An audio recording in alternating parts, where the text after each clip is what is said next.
the passenger, another passenger, and the incapacitated pilot were in a plane just like this one. It's a Cessna 208. It's also sometimes called a Caravan. Let me take you up here into the cockpit. Now, the one passenger, Darren Harrison, he was in the back seat of the plane, so he had 3 rows to climb over to get himself all the way up here into the cockpit. He had to pull the incapacitated pilot back from the controls because he'd slumped over. Then he had to grab the controls, pull the plane back out of a nosedive, and then look for some headsets. But unfortunately, the headsets were disconnected. So in the chaos, he's looking for a place to plug in so that he could then call the tower for help. This morning, the men behind that mid-air mayday are still celebrating a perfect landing. You're like a hero. I feel like a hero. I kind of feel like maybe I don't deserve it. Bobby Morgan is the air traffic controller and part-time flight instructor who talked 2 passengers on board this single-engine Cessna 208 through a safe touchdown at Palm Beach International on Tuesday after the original pilot fell unconscious.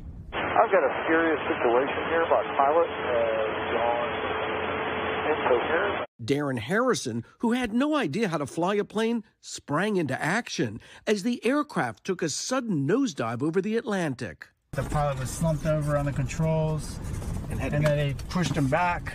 They get him out of his seat, and then they had to get on the controls and pull back the plane so that it would climb up out of the dive that it was in. Eventually, Harrison was able to determine the plane's airspeed and altitude, allowing Captain Morgan to direct him through the dramatic descent. He just said, you look great. You're a little fast. What I want you to do is grab the throttle. Just pull that back a little bit because we need you to be slowed down. You're teaching him to fly.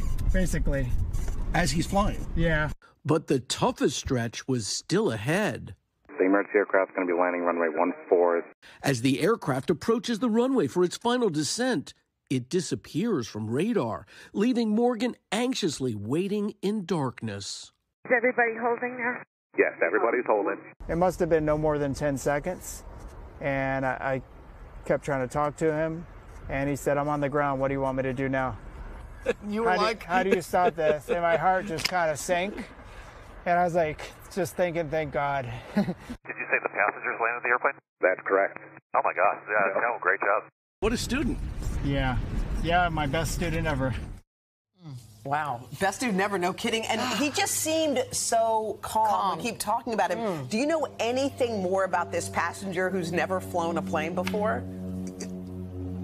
Well, I thought this guy must be like a heart surgeon or something because he was so calm. Turns out he is the vice president of an interior design company, but he was as calm as any fighter pilot. We all can imagine like the crisis it would be in the cockpit, not knowing what you're doing. Even the instruments were blacked out and couldn't even tell folks, at the control tower what was going on because there was nothing there. And then on top of all of this, he did it while wearing flip-flops because he was coming back from a fishing trip down in the Bahamas. But he had incredible motivation not only to save his life and the others on board, but his wife is pregnant. Oh my gosh, Carrie, can't take it. All right, you got to find him today. Yeah. Okay, and you know what? You think interior decorators can't handle stress? Listen. You send the wrong shag carpet to the house. They're used to that. You'll hear some panic. All right. Fantastic. All right, thank you, Carrie. Thank you, Carrie.